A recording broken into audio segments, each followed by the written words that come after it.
ਵਾਹਿਗੁਰੂ। ਇੱਕ ਓੰਕਾਰ ਸਤਿਨਾਮ ਕਰਤਾ ਪੁਰਖ ਨਿਰਭਉ ਨਿਰਵੈਰ ਅਕਾਲ ਮੂਰਤ ਅਜੂਨੀ ਸੈਭੰ ਗੁਰ ਪ੍ਰਸਾਦ। ਜਿਤਾ ਜੀਉ ਪਿੰਡ ਸਭ ਤੇਰਾ, ਤੂੰ ਅੰਤਰਜਾਮੀ ਪੁਰਖ ਭਗਵਾਨ। ਦਾਸਨ ਦਾਸ ਕਹਿ ਜਨ ਨਾਨਕ, ਜਿਹਾ ਤੂੰ ਕਰਾਹੇ ਤਿਹਾ ਹਉ ਕਰੀ ਵਖਿਆਣ। ਸੁਖ ਹੋ ਟਲ ਗੁਰ ਸੇਵੀਐ, ਅਹਨਸ ਸਹਿਜ ਸੁਭਾਏ। ਦਰਸ਼ਨ ਪਰਸੈ ਗੁਰੂ ਕੈ, ਜਨਮ ਮਰਨ ਦੁਖ ਜਾਏ। ਹੋਵੈ ਸਿਫਤ ਖਸਮ ਦੀ, ਨੂਰ ਅਰਸੋਂ ਕੁਰਸੋਂ ਝਟੀਐ। ਤੁਧ ਡਿਠੇ ਸੱਚੇ ਪਾਤਸ਼ਾਹ, ਮਲ ਜਨਮ ਜਨਮ ਦੀ ਕੱਟੀਐ। ਸੱਜਣ ਸੱਚਾ ਪਾਤਸ਼ਾਹ, ਸਿਰ ਸ਼ਾਹ ਦੇ ਸ਼ਾਹ। ਜਿਸ ਪਾਸ ਬੈਠਿਆ ਸੋਹੀਐ, ਸਭਨਾ ਦਾ ਵੇਸਾ। ਵਾਹਿਗੁਰੂ ਸਾਹਿਬ ਜੀ।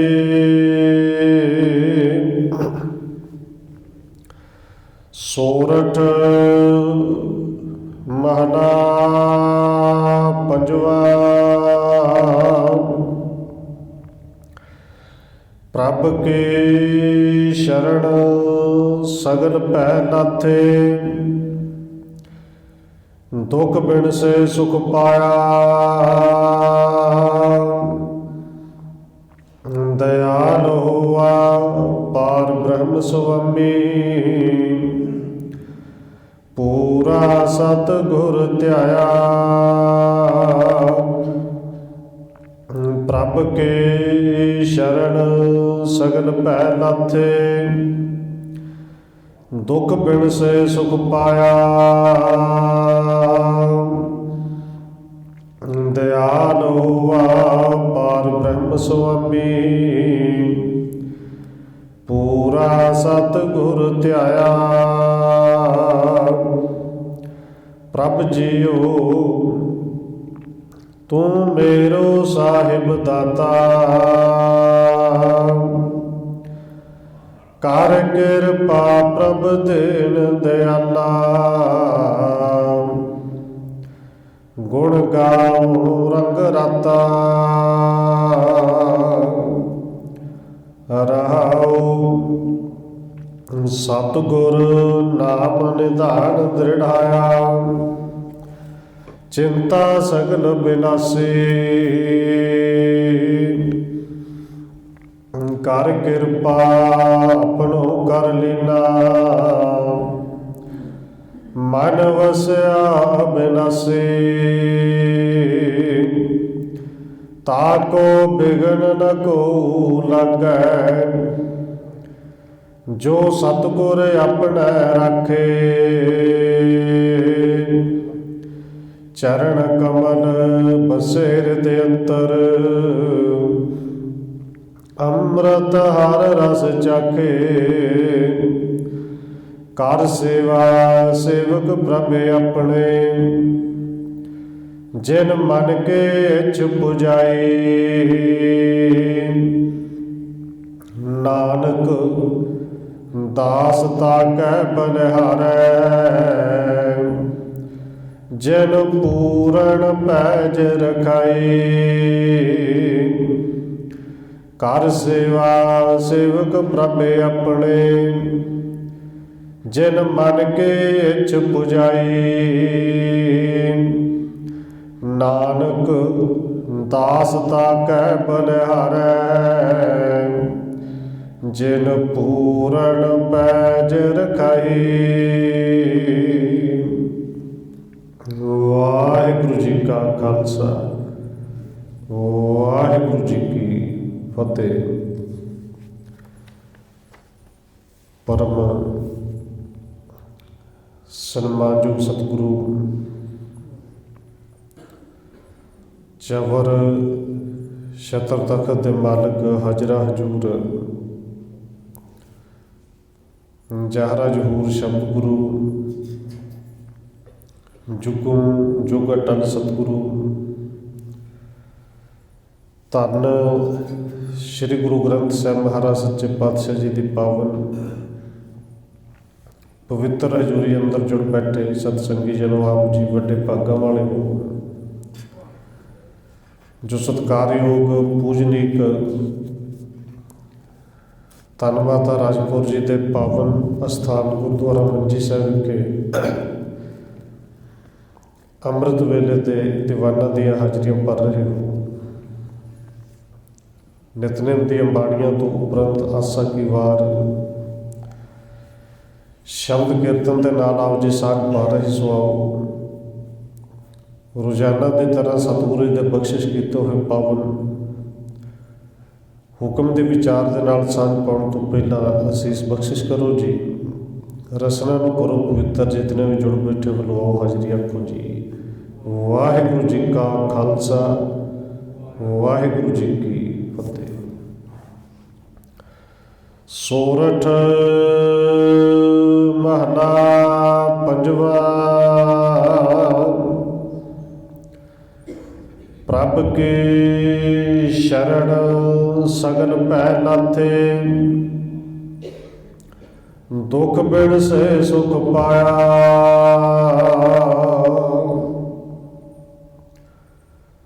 ਸੋਰਠ ਰਾਗ ਵਿੱਚ ਪੰਚਮ ਪਾਤਸ਼ਾਹ ਸਤਿਗੁਰੂ ਧੰਨ ਗੁਰੂ ਅਰਜਨ ਦੇਵ ਮਹਾਰਾਜ ਜੀ ਦੇ ਪਾਵਨ ਬਚਨ ਅੰਗ ਨੰਬਰ 615 616 ਦੇ ਉੱਤੇ ਸਪਾਈਮਾਨ ਨੇ।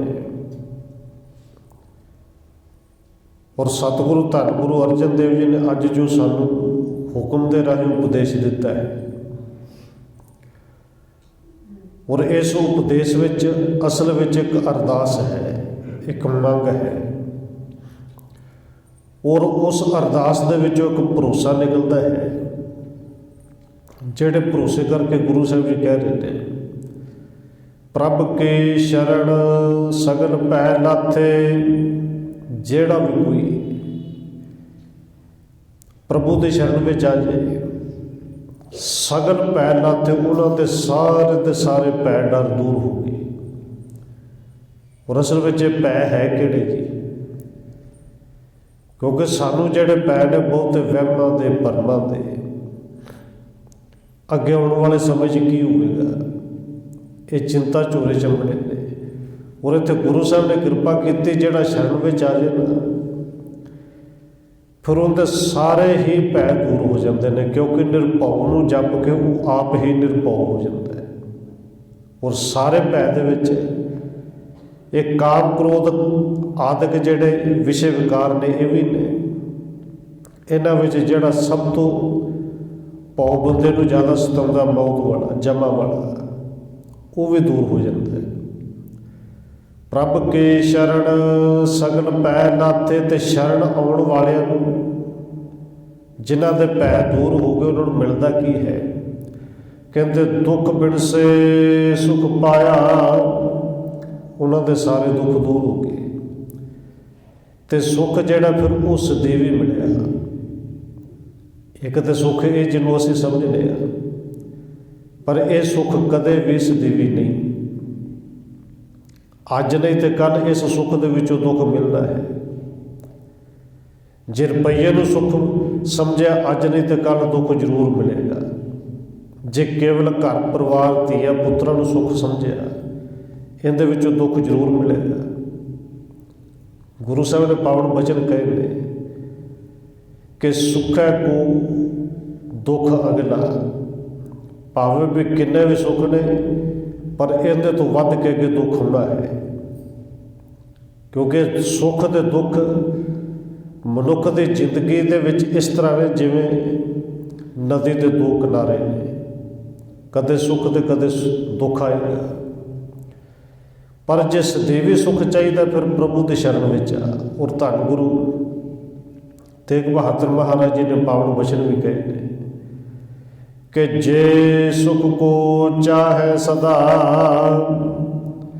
ਸ਼ਰਨ ਰਾਮ ਕੀ ਲੇਹ, ਕਹੁ ਨਾਨਕ ਸੁਨ ਰੇ ਮਨਾ, ਦੁਰਲਭ ਮਾਨੁਖ ਦੇਹ। ਮਨੁੱਖਾਂ ਦੇਹੀ ਬੜੀ ਦੁਰਲਭ, ਬੜੀ ਕੀਮਤੀ ਹੈ। ਭਾਈ ਜੇ ਸਦੀਵੀ ਸੁੱਖ ਚਾਹੁੰਦਾ ਹੈ ਫਿਰ ਸਾਜੇ ਹੈ ਕਿ ਪ੍ਰਭੂ ਦੀ ਸ਼ਰਨ ਵਿੱਚ ਆ ਜਾ, ਕਿਉਂਕਿ ਇੱਥੇ ਇੱਕ ਅਰਦਾਸ ਹੈ ਕਿ ਸੁੱਖ ਮਿਲ ਜੇ। ਔਰ ਇਹ ਅਰਦਾਸ ਮਨੁੱਖ ਦੇ ਅੰਦਰੋਂ ਨਿਕਲਦੀ ਕਦੋਂ ਹੈ? ਅਸਲ ਵਿੱਚ ਇਹ ਅਰਦਾਸ ਜਿਹੜੀ ਅਸੀਂ ਕਰਨੇ ਤਾਂ ਸਾਡੀ ਮਰਿਆਦਾ ਖੈਰੇ ਤੇ ਕਰਨੀ ਹੈ, ਪਰ ਅਸਲ ਅਰਦਾਸ ਜਿਹੜੀ ਹੈ ਉਹ ਮਨੁੱਖ ਦੇ ਅੰਦਰੋਂ ਉਦੋਂ ਨਿਕਲਦੀ ਜਦੋਂ ਇਹਦੇ ਅੰਦਰ ਜ਼ਬਾਨ ਵੀ ਨਹੀਂ, ਜਦੋਂ ਇਹ ਬੋਲ ਵੀ ਨਹੀਂ ਸਕਦਾ, ਜਦੋਂ ਇਹ ਆਪਣੇ ਆਪ ਹਿੱਲ ਵੀ ਨਹੀਂ ਸਕਦਾ।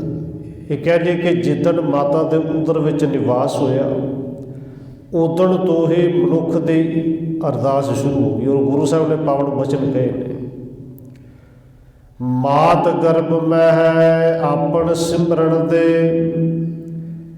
ਤਹਿ ਤੁਮ ਰਾਖਣ ਹਾਰੇ। ਮਾਤਾ ਦੇ ਗਰਭ ਦੇ ਵਿੱਚ ਸਿਮਰਨ ਦਿੱਤਾ, ਉਦੋਂ ਤੋਂ ਹੀ ਅਰਦਾਸ ਹੈ। ਔਰ ਸਤਿਗੁਰੂ ਜੀ ਨੇ ਕਿਰਪਾ ਕੀਤੀ ਮਾਤਾ ਦੇ ਉਦਰ ਵਿੱਚ ਅਰਦਾਸ। ਦੇਖੋ ਕਿ ਕਦੇ ਹੋਰ ਖਿਆਲ ਕਰ, ਮਾਤਾ ਦੇ ਉਦਰ ਵਿੱਚ ਆਓ ਜੀ ਸਾਰੇ ਜਾਣਦੇ ਹੋ ਬੱਚਾ ਉਹ ਜਿਹੜਾ ਪੁੱਠਾ ਹੁੰਦਾ ਹੈ, ਸਿਰ ਥੱਲੇ ਤੇ ਪੈਰ ਉੱਤੇ। ਇਹ ਕੁਦਰਤ ਦੀ ਖੇਡ ਕੈਸੀ ਹੈ, ਦੁਨੀਆ ਦੇ ਵਿੱਚ ਕਿਸੇ ਨੂੰ ਸਭ ਤੋਂ ਵੱਧ ਦੁੱਖ ਦੇਣਾ ਹੋਵੇ, ਸਜ਼ਾ ਦੇਣੀ ਹੋਵੇ ਤੇ ਇਹ ਆਮ ਕਿਹਾ ਜਾਂਦਾ ਇਹਨੂੰ ਲਟਕਾਓ ਪੁੱਠਾ। ਔਰ ਪੁੱਠਾ ਲਟਕਾਈਏ ਸਾਰਾ ਖੂਨ ਦਾ ਦਬਾਅ ਜਿਹੜਾ ਸਿਰ 'ਤੇ ਹੁੰਦਾ ਹੈ, ਦਿਮਾਗ 'ਚ ਹੁੰਦਾ ਹੈ। ਔਰ ਫਿਰ ਜਦੋਂ ਖਾਸ ਕਰਕੇ ਪੁਲਿਸ ਵਾਲਿਆਂ ਨੇ ਪੁੱਛਣਾ ਹੋਵੇ ਤੇ ਫਿਰ ਬੰਦੇ ਨੇ ਜੋ ਕੁਛ ਨਹੀਂ ਵੀ ਕੀਤਾ ਉਹ ਵੀ ਕਹਿ ਦਿੰਦਾ ਕਿ ਜੋ ਕਹੋਗੇ ਮੈਂ ਉਹ ਵੀ ਕੀਤਾ ਹੈ। ਪਰ ਰੱਬ ਨੇ ਪਰਮੇਸ਼ਰ ਨੇ ਖੇਡ ਵੀ ਐਸੀ ਬਣਾਈ। ਗੁਰੂ ਧੰਨ ਗੁਰੂ ਅਰਜਨ ਦੇਵ ਜੀ ਦੇ ਪਾਵਨ ਬਚਨ ਨੇ, ਮੁਖ ਤਨੈ ਪੈਰ ਉੱਪਰੈ, ਵਸੰਦੋ ਕੋ ਹੱਥੜੈ ਥਾਏ। ਕਿ ਮੁੱਖ ਥੱਲੇ ਹੈ, ਪੈਰ ਉੱਤੇ ਨੇ। ਹੁਣ ਕਰੋ ਤੇ ਗੁਰੂ ਸਾਹਿਬ ਜੀ ਕਿਰਪਾ ਕਰਦੇ ਨੇ, ਉਸ ਮਾਤਾ ਦੇ ਗਰਭ ਦੇ ਵਿੱਚ ਵੀ ਜਿਹੜਾ ਪ੍ਰਤਪਾਲਣਾ ਕਰਦਾ, ਸਿਮਰਨ ਦਿੰਦਾ ਹੈ, ਉੱਥੋਂ ਅਰਦਾਸ ਹੈ। ਔਰ ਉਹ ਪਾਵਨ ਬਚਨ ਕਹੇ, ਮਾਤ ਗਰਭ ਮਹਿ ਆਪਣ ਸਿਮਰਨ ਦੇ, ਤਹਿ ਤੁਮ ਰਾਖਣ ਹਾਰੇ। ਪਾਵਕ ਸਾਗਰ ਅਥਾਹ ਨਹਿਰ ਮਹਿ ਤਾਰੋ ਤਾਰਨ ਹਾਰੇ। ਜੇ ਮਾਤਾ ਦੇ ਉਦਰ ਵਿੱਚ ਅੱਗ ਹੈ ਤੇ ਸਤਿਗੁਰੂ ਜੀ ਇਸ ਸੰਸਾਰ ਦੇ ਵਿੱਚ ਵੀ ਤੇ ਅੱਗ ਨਿਰੀ ਅੱਗ ਹੈ। ਇਹ ਸੰਸਾਰ ਹੈ ਹੀ ਅੱਗ, ਤੁਸੀਂ ਤਾਰਨ ਦੇ ਸਮਰੱਥ ਹੋ, ਕਿਰਪਾ ਕਰਕੇ ਤਾਰ ਲਓ। ਔਰ ਅੱਜ ਧੰਨ ਗੁਰੂ ਅਰਜਨ ਦੇਵ ਜੀ ਕਹਿੰਦੇ ਨੇ ਕਿ ਮੇਰਾ ਪਰਮੇਸ਼ਰ ਤੇ ਤਾਰਦਾ ਹੈ। ਗੁਰੂ ਦੇ ਸ਼ਰਨ ਵਿੱਚ ਜਿਹੜਾ ਆ ਜਾਏ ਉਹਦੇ ਸਾਰੇ ਦੁੱਖ ਦੂਰ ਹੁੰਦੇ ਨੇ। ਪਰ ਗੁਰੂ ਦੀ ਸ਼ਰਨ ਵਿੱਚ ਕੋਈ ਆ ਜਾਏ ਸੀ, ਇਹ ਸਿਮਰਨ ਤੋਂ ਬੰਦਾ ਦੂਰ ਕਦੋਂ ਹੁੰਦਾ ਹੈ? ਇਹ ਸ਼ਰਨ ਵਿੱਚ ਆਉਂਦਾ ਕਦੋਂ ਨਹੀਂ? ਮਾਤਾ ਦੇ ਗਰਭ ਵਿੱਚ ਸੀ ਉਦੋਂ ਤੇ ਸਿਮਰਨ ਸੀ, ਉਦੋਂ ਸ਼ਰਨ ਵਿੱਚ ਸੀ, ਬਚਾ ਕੇ ਰੱਖਿਆ। ਔਰ ਧੰਨ ਗੁਰੂ ਅਮਰਦਾਸ ਜੀ ਤੋਂ ਪੁੱਛੀਏ ਫਿਰ ਇਹ ਸਿਮਰਨ ਛੁੱਟਿਆ ਕਦੋਂ? ਕਿਉਂਕਿ ਸਾਨੂੰ ਲੱਗਦਾ ਕਿ ਜਦੋਂ ਸਮਝ ਆ ਜਾਏਗੀ ਤਾਂ ਉਦੋਂ। ਪਰ ਗੁਰੂ ਸਾਹਿਬ ਜੀ ਕਹਿੰਦੇ ਨੇ ਜਿਵੇਂ ਮਾਤਾ ਦੇ ਉਦਰ ਵਿੱਚੋਂ ਬਾਹਰ ਆਇਆ, ਇਹਦੇ ਕੰਨਾਂ 'ਚ ਮੈਂ ਮੇਰਾ ਪੁੱਤਰ, ਮੇਰੀ ਧੀ, ਮੈਂ ਮੇਰੀ ਦੀ ਆਵਾਜ਼ ਪਈ। ਬਸ ਉਦਣ ਹੀ ਮਾਇਆ ਨੇ ਆਪਣਾ ਹੁਕਮ ਐਸਾ ਵਰਤਾਇਆ, ਮਾਇਆ ਲੱਗ ਗਈ ਤੇ ਰੱਬ ਵਿਸਰ ਗਿਆ। ਲਿਵ ਛੁਟਕੀ, ਲੱਗੇ ਤ੍ਰਿਸ਼ਨਾ, ਮਾਇਆ ਅਮਰ ਵਰਤਾਇਆ। ਔਰ ਜਿਹਨੂੰ ਗੁਰੂ ਸਾਹਿਬ ਨੇ ਪਾਵਨ ਬਚਨ ਬਾਣੀ ਵਿੱਚ ਕਹੇ ਨੇ, ਵਿੱਚੋਂ ਗਰਭੇ ਨਿਕਲ ਆਇਆ, ਖਸਮ ਵਿਸਾਰ ਦੁਨੀ ਚਿਤ ਲਾਇਆ। ਔਰ ਭਾਈ ਸਾਹਿਬ ਨੇ ਤਾਂ ਇਸ ਤੋਂ ਅੱਗੇ ਦੀ ਵੀ ਗੱਲ ਕਹੀ ਹੈ ਕਿ ਜਿੱਦਣ ਉਦਰ ਦੇ ਵਿੱਚੋਂ ਨਿਕਲ ਕੇ, ਗਰਭ ਚੋਂ ਨਿਕਲ ਕੇ ਬਾਹਰ ਆਇਆ, ਰੱਬ ਨਾਲ ਤਾਂ ਟੁੱਟਿਆ ਸੀ, ਤੇ ਜਿੱਦਣ ਇਹ ਵਿਆਹਿਆ ਗਿਆ ਉਦਣ ਮਾਂ ਪਿਓ ਨੂੰ ਵੀ ਭੁਲਾ ਦਿੱਤਾ। ਰੱਬ ਨੂੰ ਤਾਂ ਭੁਲਾਇਆ ਹੀ ਸੀ, ਅਸਲ ਵਿੱਚ ਮਾਂ ਪਿਓ ਨੂੰ ਭੁਲਾਉਂਦਾ ਹੀ ਉਹ ਜਿਹਨੇ ਰੱਬ ਨੂੰ ਭੁਲਾ ਦਿੱਤਾ ਹੈ। ਉਹ ਭਾਈ ਸਾਹਿਬ ਦੇ ਪਾਵਨ ਬਚਨ ਨੇ ਕਿ ਜੰਮੇ ਸਾਈਂ ਵਿਸਾਰਿਆ, ਵਿਆਹਿਆ ਮਾਂ ਪਿਓ ਵਿਸਾਰੇ। ਤੇ ਜਿਹਨੇ ਸਾਈਂ ਨੂੰ ਵਿਸਾਰ ਦਿੱਤਾ ਫਿਰ ਮਾਂ ਪਿਓ ਤੋਂ ਉਸ ਤੋਂ ਬਾਅਦ ਦੀ ਗੱਲ ਹੈ।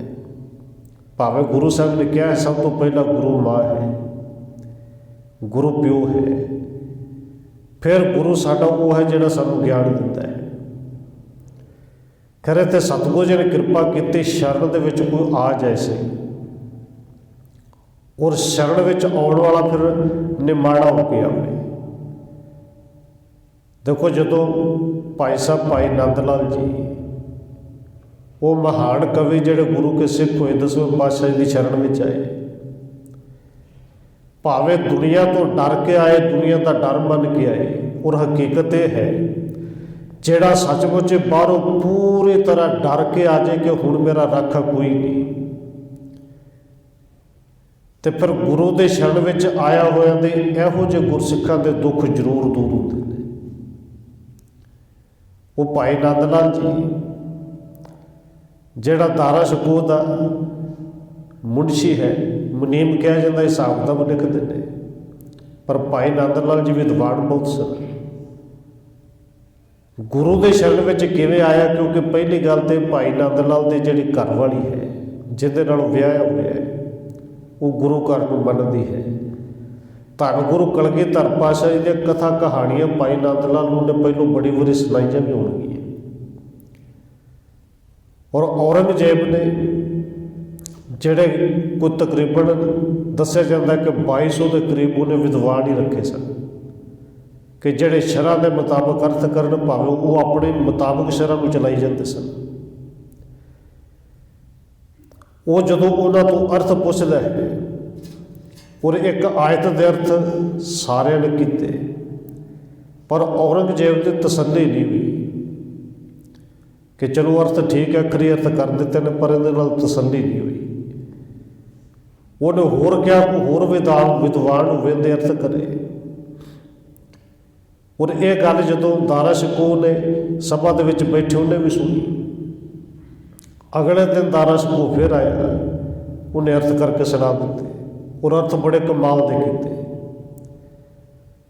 ਔਰ ਔਰੰਗਜ਼ੇਬ ਵੀ ਜਾਣਦਾ ਸੀ ਪੁੱਤਰ ਤੇ ਮੇਰਾ ਵੀ ਇੰਨਾ ਸਿਆਣਾ ਤਾਂ ਲੱਗਦਾ ਤੇ ਨਹੀਂ, ਭਾਵੇਂ ਹੈ ਤੇ ਵਿਦਵਾਨ, ਪਰ ਐਡਾ ਸਿਆਣਾ ਲੱਗਦਾ ਤੇ ਨਹੀਂ। ਜਦੋਂ ਪੁੱਛਿਆ ਕਿ ਇਹ ਤੂੰ ਆਪਣੇ ਅਰਥ ਆਪਣੀ ਸਮਝ ਨਾਲ ਕੀਤੇ ਜਾਂ ਕਿਸੇ ਦੱਸੇ, ਤੇ ਦਾਰਾ ਸ਼ਕੂਰ ਨੇ ਕਹਿ ਦਿੱਤਾ ਕਿ ਭਾਈ ਨੰਦ ਲਾਲ ਜਿਹੜਾ ਮੁਨੀਮ ਹੈ ਉਹ ਮੇਰਾ ਉਸਤਾਦ ਵੀ ਹੈ, ਉਹ ਬੜਾ ਵੱਡਾ ਵਿਦਵਾਨ ਹੈ, ਅਰਥ ਅਸਲ ਵਿੱਚ ਉਹਨੇ ਦੱਸੇ। ਹੁਣ ਔਰੰਗਜ਼ੇਬ ਦੇ ਕੰਨਾਂ ਦੇ ਵਿੱਚ ਇੱਕ ਗੱਲ ਪੈ ਗਈ ਕਿ ਐਡਾ ਵੱਡਾ ਵਿਦਵਾਨ ਤੇ ਹਿੰਦੂ, ਇਹ ਤਾਂ ਇਸਲਾਮ 'ਚ ਹੋਣਾ ਚਾਹੀਦਾ ਹੈ। ਔਰ ਦਾਰਾ ਸ਼ਕੂਰ ਨੂੰ ਵੀ ਪਤਾ ਲੱਗ ਗਿਆ ਕਿ ਮੇਰੇ ਪਿਤਾ ਦੀ ਨਜ਼ਰ ਬਦਲ ਗਈ ਹੈ। ਦਾਰਾ ਸ਼ਕੂਰ ਨੇ ਅਸਲ ਵਿੱਚ ਦੱਸਿਆ ਸੀ ਭਾਈ ਨੰਦ ਲਾਲ ਨੂੰ ਕਿ ਹੈ ਤੇ ਮੇਰਾ ਉਸਤਾਦ, ਪਰ ਹੁਣ ਜੇ ਜਾਨ ਬਚਾ ਸਕਣਾ ਤਾਂ ਬਚਾਣਾ, ਬਚ ਜਾਏ ਜਾਨ, ਨਹੀਂ ਤਾਂ ਮੁਸਲਮਾਨ ਹੋਣਾ ਪੈਣਾ। ਉਦੋਂ ਭਾਈ ਨੰਦ ਲਾਲ ਗੁਰੂ ਦੀ ਸ਼ਰਨ ਵਿੱਚ ਆਇਆ ਸੀ। ਔਰ ਗੁਰੂ ਸਾਹਿਬ ਦੀ ਸ਼ਰਨ ਇੱਕ ਐਸੀ ਹੈ ਜਿੱਥੇ ਸਾਰੇ, ਭਾਵੇਂ ਸੰਸਾਰਿਕ ਹੋਣ ਤੇ ਭਾਵੇਂ ਪਰਮਾਰਥਿਕ ਹੋਣ, ਭਾਵੇਂ ਕਾਮ ਕ੍ਰੋਧ ਆਦਿਕ ਵਾਲੇ ਦੁੱਖ ਹੋਣ, ਇਸ ਸ਼ਰਨ ਵਿੱਚ ਆ ਕੇ ਸਾਰੇ ਦੁੱਖ ਦੂਰ ਹੁੰਦੇ ਨੇ, ਪਰ ਸ਼ਰਨ ਸੱਚੇ ਗੁਰੂ ਦੀ ਹੋਵੇ। ਦੇਖੋ ਇੱਕ ਉਹ ਸੀ ਜਿਹੜੇ ਔਰੰਗਜ਼ੇਬ ਦੀ ਸ਼ਰਨ ਛੱਡ ਕੇ ਧੰਨ ਗੁਰੂ ਕਲਗੀਧਰ ਪਾਤਸ਼ਾਹ ਜੀ ਦੀ ਸ਼ਰਨ ਲੈਂਦੇ ਨੇ, ਤੇ ਕਹਿੰਦੇ ਆ ਕਿ ਦੁਨੀਆ ਦੇ ਵਿੱਚ ਉਹਨਾਂ ਦਾ ਨਾਮ ਅਮਰ ਹੋ ਗਿਆ। ਪਰ ਇੱਕ ਉਹ ਵੀ ਨੇ ਜਿਹੜੇ ਗੁਰੂ ਘਰ ਦੇ ਵਿੱਚ ਰਹਿ ਕੇ, ਕਿ ਗੁਰੂ ਘਰ ਦੇ ਵਿੱਚ ਜਨਮ ਲੈ ਕੇ ਗੁਰੂ ਦੀ ਸ਼ਰਨ ਛੱਡ ਕੇ ਔਰੰਗਜ਼ੇਬ ਦੀ ਸ਼ਰਨ 'ਚ ਚਲੇ ਗਏ। ਔਰ ਜਿਹੜਾ ਇਹ ਸਥਾਨ ਹੈ ਇਹ ਉਹਨਾਂ ਨਾਲ ਸੰਬੰਧਿਤ ਹੈ।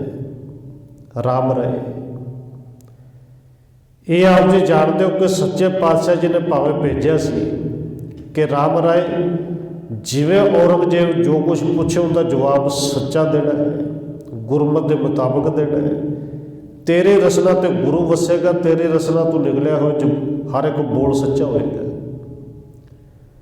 ਪਰ ਔਰੰਗਜ਼ੇਬ ਨੂੰ ਖੁਸ਼ ਕਰਨ ਵਾਸਤੇ ਉੱਥੇ ਕਰਾਮਾਤਾਂ ਵੀ ਵਿਖਾਈਆਂ, ਗੁਰੂ ਦੀ ਬਾਣੀ ਨੂੰ ਵੀ ਬਦਲਿਆ, ਮਿੱਟੀ ਮੁਸਲਮਾਨ ਦੀ ਨੂੰ ਬੇਈਮਾਨ ਦੀ ਕਹਿ ਦਿੱਤਾ। ਪਰ ਨਹੀਂ, ਸਤਿਗੁਰੂ ਜੀ ਕਹਿੰਦੇ ਨੇ ਧੰਨ ਗੁਰੂ ਤੇਗ ਬਹਾਦਰ ਸਾਹਿਬ ਜੀ ਦੇ ਪਾਵਨ ਬਚਨ ਨੇ, ਜਿੱਥੇ ਅੱਜ ਗੁਰੂ ਅਰਜਨ ਦੇਵ ਜੀ ਕਹਿ ਰਹੇ ਨੇ ਕਿ ਪ੍ਰਭ ਕੀ ਸ਼ਰਨ ਸਗਲ ਪੈ ਲਾਥੇ, ਸਾਰੇ ਦੁੱਖ ਲੱਥ ਜਾਣਗੇ ਤੇ ਦੁੱਖ ਦੂਰ ਹੋਣਗੇ, ਦੁੱਖ ਬਿਨਸੇ ਸੁਖ ਪਾਇਆ। ਧੰਨ ਗੁਰੂ ਤੇਗ ਬਹਾਦਰ ਸਾਹਿਬ ਜੀ ਕਹਿੰਦੇ ਨੇ ਜੇ ਸਦੇਵੀ ਸੁਖ ਲੈਣਾ ਭਾਈ, ਫਿਰ ਇਹ ਵਿਚਾਰ ਕਰ ਗੁਰੂ ਦੇ ਪ੍ਰਭੂ ਦੇ ਸ਼ਰਨ ਤੋਂ ਬਿਨਾਂ ਸਦੇਵੀ ਸੁਖ ਕਿਤੋਂ ਮਿਲਣਾ ਨਹੀਂ। ਸਤਿਗੁਰੂ ਦਾ ਪਾਵਨ ਬਚਨ ਹੈ, ਮਨ ਰੇ ਪ੍ਰਭ ਕੇ ਸ਼ਰਨ ਵਿਚਾਰੋ। ਵਿਚਾਰ ਕਰਕੇ ਦੇਖੋ ਸਾਰੇ ਸੁੱਖ ਪ੍ਰਭੂ ਦੀ ਸ਼ਰਨ ਵਿੱਚ ਨੇ, ਤੇ ਕਿਵੇਂ ਕਿਵੇਂ ਸੁੱਖ ਗੁਰੂ ਸਾਹਿਬ ਨੇ ਉਦਾਹਰਨਾਂ ਵੀ ਦਿੱਤੀਆਂ। ਮਨ ਰੇ ਪ੍ਰਭ ਕੇ ਸ਼ਰਨ ਵਿਚਾਰੋ, ਜੇ ਸਿਮਰਤ ਗਣਕਾ ਸੇ ਉਤਰੇ, ਤਾਕੋ ਜਸ ਉਰ ਧਾਰੋ ਗਣਕਾ ਸੀ। ਜਿੰਦਾ ਸਿਮਰਨ ਕਰਕੇ ਗਣਕਾ ਵਰਗੀ ਇੱਕ ਪਾਪਣ ਉਹ ਭਾਵ ਸਾਗਰ ਤੋਂ ਪਾਰ ਹੋ ਗਈ। ਗੁਰੂ ਕਾ ਸਿੱਖਾ ਤੂੰ ਤਾਂ ਫਿਰ ਗੁਰੂ ਕਾ ਸਿੱਖ ਹੈ, ਆਪਣੇ ਗੁਰੂ ਦੇ ਸ਼ਰਨ ਵਿੱਚ ਆ, ਭਾਵ ਸਾਗਰ ਤੋਂ ਪਾਰ ਉਤਾਰਾ ਹੋਵੇਗਾ। ਔਰ ਕਈ ਵਾਰੀ ਬੇਨਤੀ ਕੀਤੀ, ਗਣਕਾ ਇਹ ਕਿਸੇ ਵੇਸ਼ਵਾ ਦਾ ਨਾਂ ਨਹੀਂ, ਇਹ ਗਣਕਾ ਵੇਸ਼ਵਾ ਨੂੰ ਹੀ ਕਿਹਾ ਜਾਂਦਾ ਹੈ। ਇੱਕ ਉਹ ਸੀ ਜਿਹਨੂੰ ਭਾਈ ਸਾਹਿਬ ਭਾਈ ਗੁਰਦਾਸ ਜੀ ਵੀ ਲਿਖਦੇ ਨੇ ਕਿ ਗਣਕਾ ਪਾਪੜ ਹੋਏ ਕੈ, ਪਾਪਾਂ ਦਾ ਗਨਹਾਰ ਪੁਰਤਾ। ਉਹ ਤਾਂ ਐਵੇਂ ਸੀ ਜਿਵੇਂ ਪਾਪਾਂ ਦਾ ਹਾਰ ਹੀ ਗਲ ਵਿੱਚ ਪਾ ਕੇ ਖਲੋਗੀ ਹੋਵੇ। ਪਰ ਜਦੋਂ ਸੱਚੀ ਸ਼ਰਨ ਮਿਲ ਜਾਏ ਨਾ, ਫਿਰ ਸੱਚੀ ਸ਼ਰਨ ਦੇ ਵਿੱਚ ਚੱਲ ਕੇ ਜਾਏ, ਜਾਂ ਸੱਚੀ ਸ਼ਰਨ ਨਾਲ ਜੁੜਿਆ ਹੋਇਆ ਆਪ ਚੱਲ ਕੇ ਉਸ ਵਿਹੜੇ ਵਿੱਚ ਆ ਜਾਏ। ਹੁਣ ਭਾਈ ਸਾਹਿਬ ਨੇ ਉੱਥੇ ਉਦਾਹਰਨਾਂ ਦਿੱਤੀਆਂ ਨਾ ਜੀ, ਕਿ ਉਹ ਮਹਾਂਪੁਰਖ ਅਚਾਨਚਕ ਗਣਕਾ ਦੇ ਵਿਹੜੇ ਵਿੱਚ ਆ ਗਿਆ। ਅਸਲ ਵਿੱਚ ਰਾਤ ਕੱਟਣੀ ਸੀ, ਔਰ ਜਿਹੜੇ ਨੌਜਵਾਨ ਕੁਝ 5-4 ਮੁੰਡੇ ਗਲੀ ਦੇ ਵਿੱਚ ਖੇਡਦੇ ਹੋਣਗੇ, ਮਹਾਂਪੁਰਖ ਨੇ ਪੁੱਛ ਲਿਆ ਕਿ ਜਾਣਾ ਹੈ, ਫਿਰ ਰਾਤ ਕੱਟਣੀ ਹੈ, ਹਨੇਰਾ ਪੈਣ ਵਾਲਾ ਹੈ। ਔਰ ਉਹਨਾਂ ਨੇ ਆਪਣੇ ਵੱਲੋਂ ਮਜ਼ਾਕ ਕੀਤਾ, ਪਹਿਰਾਵਾ ਸਾਧੂਆਂ ਵਾਲਾ ਸੀ। ਜਾਣਦੇ ਸਨ ਕਿ ਉੱਥੇ ਕੋਈ ਪਾਪਣ, ਉੱਥੇ ਕੋਈ ਗਣਕਾ ਹੈ, ਉਹਦੇ ਚੁਬਾਰੇ 'ਚ ਭੇਜ ਦਿੱਤਾ। ਔਰ ਉੱਥੇ ਜਾ ਕੇ ਭਾਈ ਸਾਹਿਬ ਜੀ ਕਹਿੰਦੇ ਨੇ ਕਿ ਉਸ ਸਾਧੂ ਨੂੰ ਵੀ ਲੱਗਿਆ ਕੋਈ ਸੁਹਾਗਵੰਤੀ ਹੈ, ਪਰ ਜਦੋਂ ਗੱਲਾਂ ਬਾਤਾਂ ਕਰਤੀਆਂ ਪਤਾ ਲੱਗ ਗਿਆ। ਔਰ ਉਸ ਗਣਕਾ, ਉਸ ਪਾਪਣ ਨੂੰ ਵੀ ਪਤਾ ਲੱਗਿਆ ਕਿ ਇਹ ਕੋਈ ਸਾਧੂ ਹੈ, ਭੁੱਲ ਭੁਲੇਖੇ ਆ ਗਿਆ। ਪਰ ਜੇ ਆ ਹੀ ਗਿਆ ਤਾਂ ਫਿਰ ਕਿਉਂ ਨਾ ਅੱਜ ਸੇਵਾ ਕਰ ਹੀ ਲਵਾਂ। ਔਰ ਜਿਹੜੇ ਜੁੜੇ ਹੁੰਦੇ ਨੇ ਫਿਰ ਕਿਸੇ ਦੇ ਇਸ ਤਰ੍ਹਾਂ ਦੇ, ਜਿਹਨੂੰ ਲੋਕ ਪਾਪੀ ਕਹਿੰਦੇ ਨੇ, ਉਹਦੇ ਪਾਪ ਵੇਖ ਕੇ ਉਹ ਪਾਪੇ ਤੋਂ ਤੇ ਉਹਦੇ ਪਾਪਾਂ ਤੋਂ ਨਫ਼ਰਤ ਨਹੀਂ ਕਰਦੇ, ਉਹ ਸਗੋਂ ਉਹਦੇ 'ਤੇ ਦਇਆ ਕਰਦੇ ਨੇ ਕਿ ਐਡਾ ਪਾਪੀ ਕਿਤੇ ਦੇ ਪਾਪ ਕੱਟੇ ਜਾਣਗੇ। ਔਰ ਉੱਥੇ ਸੱਚੀ ਸ਼ਰਨ ਵਿੱਚ ਪਏ ਹੋਏ ਸਾਧੂ ਨੇ ਤੋਤਾ ਦਿੱਤਾ। ਪਤਾ ਸੀ ਕਿ ਜੇ ਕਿਆ ਰਾਮ ਦਾ ਨਾਮ ਜਪ ਤੇ ਜਿੰਦੇ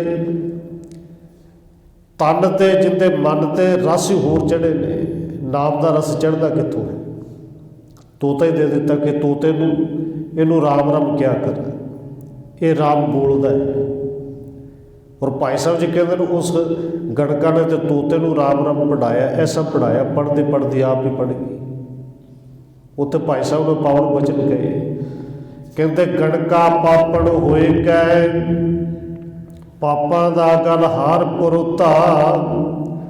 ਮਹਾਂਪੁਰਖ ਅਚਾਨਚਕ ਗਣਕਾ ਵਾੜੇ ਆਏ ਖਲੋਤਾ। ਦੁਰਮਤ ਦੇਖ ਦਿਆਲ ਹੋਏ, ਹੱਥੋਂ ਉਸ ਨੂੰ ਦਿੱਤੋ ਸਤੋਤਾ। ਔਰ ਉੱਥੇ ਕਹਿੰਦੇ ਨੇ ਗੁਰੂ ਸਾਹਿਬ ਨੇ ਪਾਵਨ ਬਚਨ ਬਾਣੀ ਵਿੱਚ ਵੀ ਕਹੇ, ਸੂਆ ਪੜ੍ਹਾਵਤ ਗਣਕਾ ਧਰੀ। ਤੋਤੇ ਨੂੰ ਪੜ੍ਹਾਉਂਦੀ ਪੜ੍ਹਾਉਂਦੀ ਆਪ ਹੀ ਪੜ੍ਹ ਗਈ। ਕਿਉਂਕਿ ਜਿਹੜੇ ਇਵੇਂ ਦੇ ਜੁੜੇ ਹੋਏ ਨੇ, ਸ਼ਰਨ ਵਿੱਚ ਪਏ ਹੋਏ ਨੇ, ਧੰਨ ਗੁਰੂ ਅਰਜਨ ਦੇਵ ਸੱਚੇ ਪਾਤਸ਼ਾਹ ਕਹਿੰਦੇ ਨੇ ਉਹਨਾਂ ਦਾ ਸੰਸਾਰ ਦੇ ਵਿੱਚ ਆਉਣ ਦਾ ਮਕਸਦ ਹੀ ਇਹ ਹੁੰਦਾ ਹੈ। ਕਿਉਂਕਿ ਸੰਸਾਰ ਵਿੱਚ ਆਏ ਉਹਨਾਂ ਨੇ ਆਪਣਾ ਮਨੋਰਥ ਸਮਝ ਲਿਆ ਕਿਹੜਾ ਜੀ? ਜਿਹਨੂੰ ਸਤਿਗੁਰੂ ਜੀ ਕਹਿੰਦੇ ਨੇ ਭਈ ਪ੍ਰਾਪਤ ਮਨੁੱਖ ਦੇ ਹੁਰੀਆ, ਗੋਬਿੰਦ ਮਿਲਣ ਕੀ ਇਹ ਤੇਰੀ ਬਰੀਆ।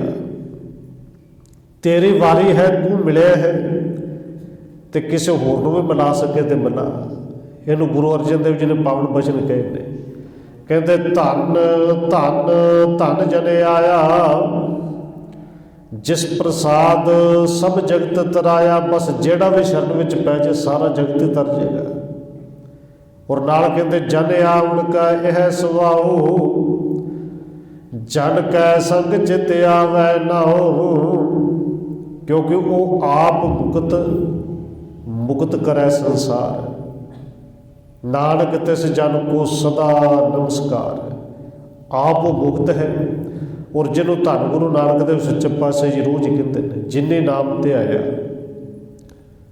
ਜਿਹੜੇ ਸ਼ਰਨ ਵਿੱਚ ਆ ਕੇ ਜਿਨ੍ਹਾਂ ਨੇ ਜਪਿਆ, ਆਪ ਤੇ ਇੱਥੇ ਮਸ਼ੱਕਤ ਘਾੜ ਕੇ ਰੱਬ ਦੀ ਸ਼ਰਨ ਵਿੱਚ ਚਲੇ ਗਏ। ਜਿਨੇ ਨਾਮ ਤੇ ਆਇਆ ਗਏ ਮਸ਼ੱਕਤ ਘਾਲ, ਨਾਨਕ ਤੇ ਮੁਖ ਉਜਲੇ। ਕੀਤੀ ਛੁੱਟੇ ਨਾਲ ਹੋਰ ਕਿੰਨੇ ਸੰਗਤ ਕਰਨ ਵਾਲੇ ਨਾਲ ਛੁੱਟ ਗਏ। ਸਤਿਗੁਰੂ ਜੀ ਅੱਜ ਬਖਸ਼ਿਸ਼ ਕਰ ਰਹੇ ਨੇ, ਪ੍ਰਭ ਕੇ ਸ਼ਰਨ ਸਗਨ ਭੈ ਨਾਥੇ। ਸ਼ਰਨ ਪ੍ਰਭੂ ਦੀ ਹੋਵੇ, ਸ਼ਰਨ ਸੱਚੇ ਗੁਰੂ ਦੀ ਹੋਵੇ। ਦੁੱਖ ਬਿਨ ਸੇ ਸੁਖ ਪਾਇਆ, ਦੁੱਖ ਦੂਰ ਹੋ ਜਾਣਗੇ, ਸਦੇਵੀ ਸੁਖ ਮਿਲ ਜਾਣਗੇ। ਦਿਆਲ ਹੋਆ ਪਾਰ ਬ੍ਰਹਮ ਸੁਆਮੀ, ਪੂਰਾ ਸਤਿਗੁਰੂ ਧਿਆਇਆ। ਪੂਰਾ ਸਤਿਗੁਰੂ ਜੀ ਧਿਆਇਆ, ਜਦੋਂ ਪੂਰੇ ਗੁਰੂ ਦਾ ਸਿਮਰਨ ਕੀਤਾ, ਪੂਰੇ ਗੁਰੂ ਨੂੰ ਧਿਆਇਆ, ਕਹਿੰਦੇ ਮੇਰਾ ਪਰਮੇਸ਼ਰ ਵੀ ਫਿਰ ਦਿਆਲੂ ਹੋਇਆ। ਪਾਰ ਬ੍ਰਹਮ ਪਰਮੇਸ਼ਰ ਦਇਆ ਦੇ ਘਰ ਵਿੱਚ ਆਇਆ। ਉਹਨੇ ਇਹ ਨਾਮ ਸਿਮਰਨ ਦੀ ਦਾਤ ਬਖਸ਼ ਦਿੱਤੀ। ਅੱਗੇ ਗੁਰੂ ਸਾਹਿਬ ਜੀ ਨੇ ਰਹਾਉ ਦੀਆਂ ਪੰਕਤੀਆਂ ਵਿੱਚ ਬੜੇ ਜਿਹੜੇ ਬਚਨ ਕਹੇ ਨੇ, ਇਹ ਬਚਨ ਕਮਾਉਣ ਵਾਲੇ ਨੇ। ਬਚਨ ਤੇ ਗੁਰੂ ਸਾਹਿਬ ਦਾ ਹਰ ਇੱਕ ਪੰਕਤੀ, ਹਰ ਇੱਕ ਤੁਕ ਕਮਾਉਣ ਵਾਲੀ ਹੈ। ਇਹ ਕਹਿੰਦੇ ਕਿ ਇਹ ਬਚਨ ਕੇਂਦਰੀ ਭਾਵ ਨੇ। ਪ੍ਰਭ ਜੀਓ ਤੂੰ ਮੇਰੋ ਸਾਹਿਬ ਦਾਤਾ।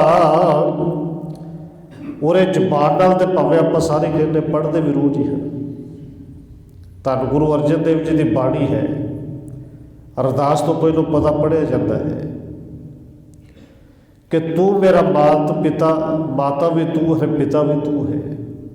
ਇਹ ਜ਼ਬਾਨ ਦੇ ਨਾਲ ਤੇ ਪੜ੍ਹਿਆ ਜਾਂਦਾ ਹੈ। ਜ਼ਬਾਨ ਦੇ ਨਾਲ ਤੇ ਆਪਾਂ ਪੜ੍ਹਦੇ, ਤੂੰ ਸਾਡਾ ਸਾਰਿਆਂ ਦਾ ਰਾਖਾ ਹੈ, ਤੂੰ ਮੇਰਾ ਰਾਖਾ ਸੰਭਲੀ ਥਾਈ। ਇਹ ਗੱਲ ਤੇ ਪੜ੍ਹਦੇ ਜ਼ਰੂਰ ਹੈ ਕਿ ਤੂੰ ਸਾਨੂੰ ਦਾਤਾ ਦੇਣ ਵਾਲਾ ਸਾਡਾ ਮਾਲਕ ਹੈ। ਪਰ ਅਸਲ ਵਿੱਚ ਜਿਹੜਾ ਸ਼ਰਨ ਵਿੱਚ ਆਇਆ ਨੂੰ, ਉਹ ਫਿਰ ਭਰੋਸੇ ਨਾਲ ਕਹਿੰਦਾ ਹੈ ਕਿ ਪ੍ਰਭ ਜੀਓ ਤੂੰ ਮੇਰੋ ਸਾਹਿਬ ਦਾਤਾ, ਤੂੰ ਮੇਰਾ ਹੀ ਨਹੀਂ, ਸਾਡਾ ਸਾਰਿਆਂ ਦਾ ਮਾਲਕ ਹੈ ਤੇ ਸਾਰੀਆਂ ਦਾਤਾ ਦੇਣ ਵਾਲਾ ਹੈ। ਕਰ ਕਿਰਪਾ ਪ੍ਰਭ ਦੇਣ ਦਿਆਲਾ, ਗੁਣ ਗਾਵੋ ਰੰਗ ਰਾਤਾ। ਤੂੰ ਮੇਰਾ ਮਾਲਕ ਹੈ, ਸਾਰੀਆਂ ਦਾਤਾਂ ਦੇਣ ਵਾਲਾ, ਤੇਰੇ ਤੋਂ ਇੱਕ ਦਾਤ ਮੰਗਣ ਆਇਆ। ਹੁਣ ਮੰਗਣੇ ਆਪਾਂ ਵੀ ਹਾਂ, ਔਰ ਕਈ ਵਾਰ ਬੇਨਤੀ ਕੀਤੀ, ਮੰਗਣਾ ਤੇ ਗੁਰੂ ਤੋਂ ਹੀ ਹੈ। ਭਗਤਾਂ ਨੇ ਤੇ ਇਹ ਵੀ ਕਹਿ ਦਿੱਤਾ ਸੀ ਕਿ ਦੋਏ ਸਿਰ ਮੰਗੂ ਚੂਨਾ, ਪਾਉ ਘਿਓ ਸੰਗ ਲੂਣਾ। ਅੱਧ ਸਿਰ ਮੰਗੂ ਦਾਲੇ ਮੋਕੂ, ਦੋਨੋਂ ਵਕਤ ਜਵਾਨੇ। ਖਾਟ ਮੰਗੂ ਚੋ ਪਾਈ ਸਿਰਹਾਣਾ, ਅਵਰਤ ਲਾਈ।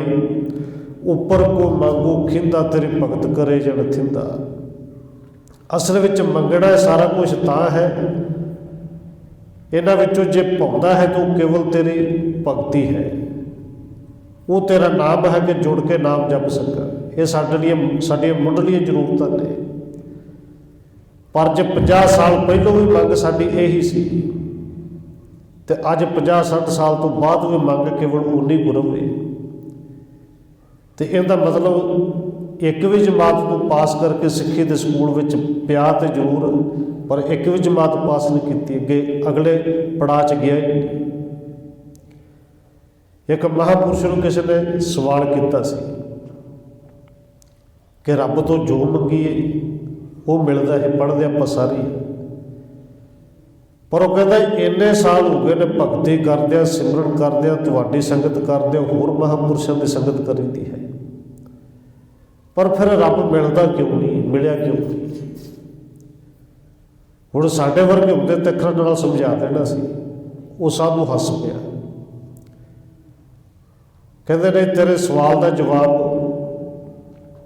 परसों शाम को देंगा, पर परसों शाम तक तो कोई काम करना। पूछे कि एक कागज़ दिता, एक पेन दिता,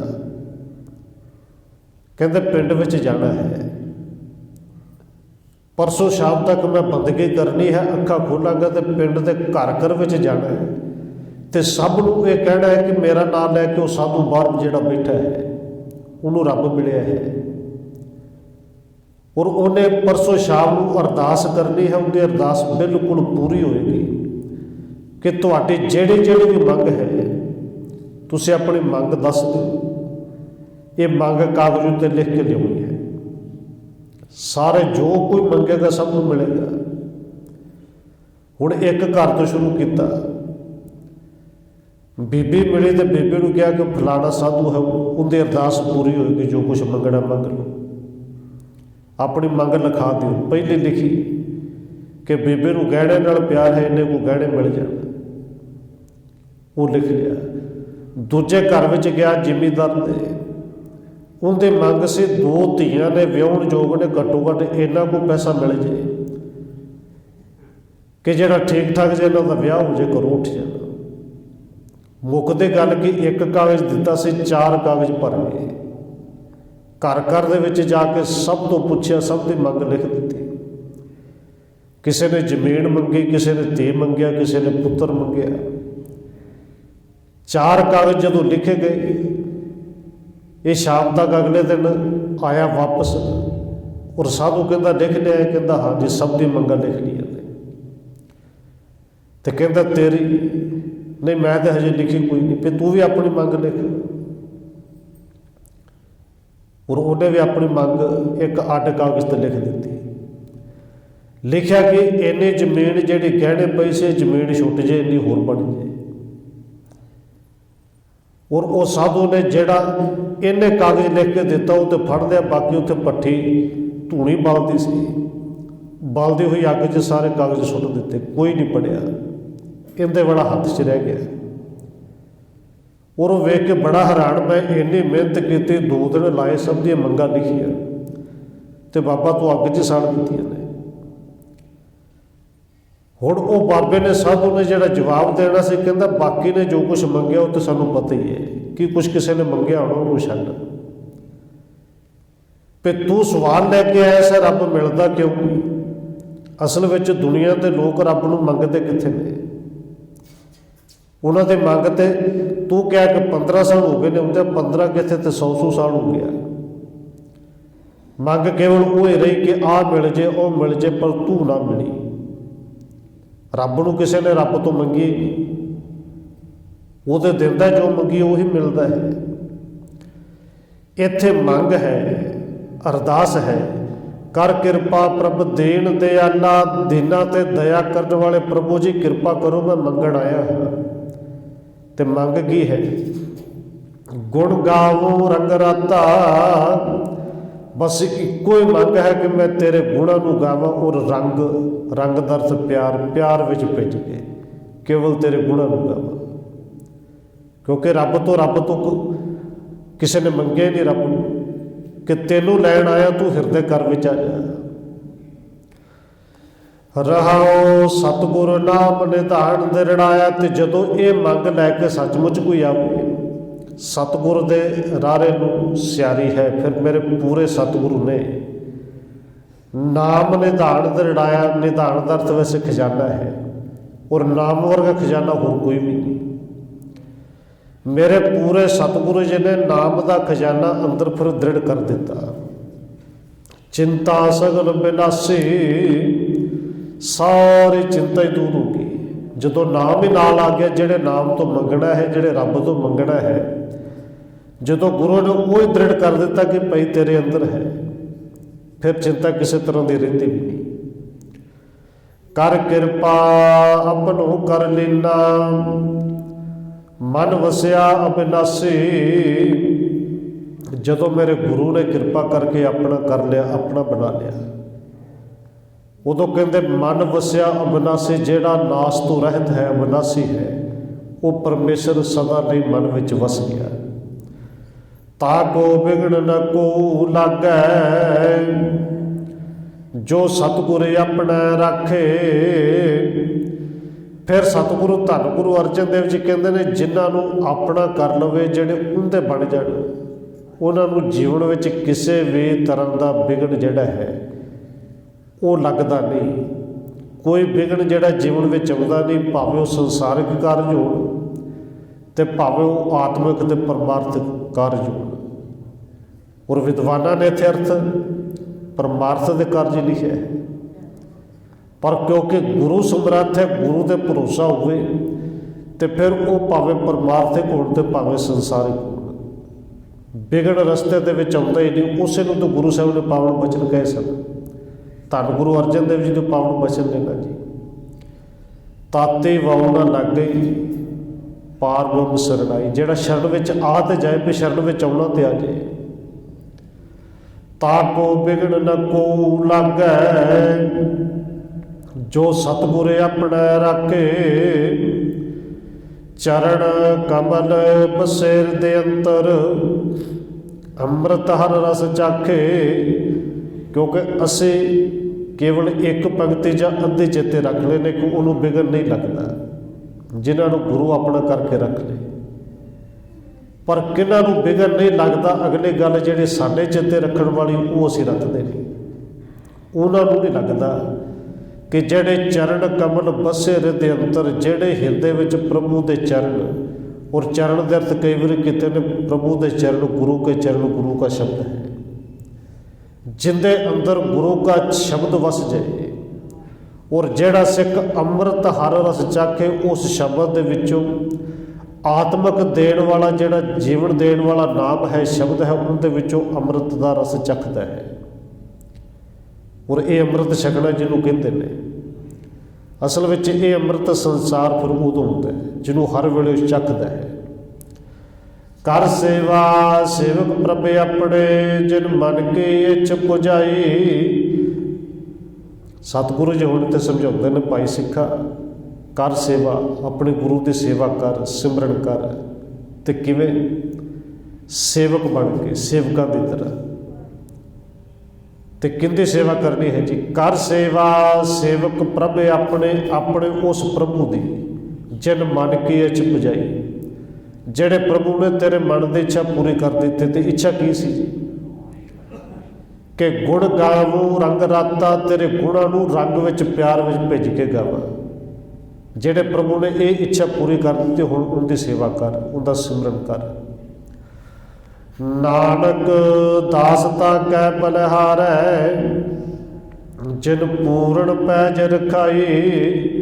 धन गुरु अर्जन देव महाराज जी खीर ते बख्शिश करते हैं कि दास अपने उस प्रभु तो, गुरु तो बलिहारने जाता है कि जेड़े गुरु ने, जेड़े प्रभु ने पूर्ण तौर पर इन्हां विकारां वल्लों भी पैज रख ली।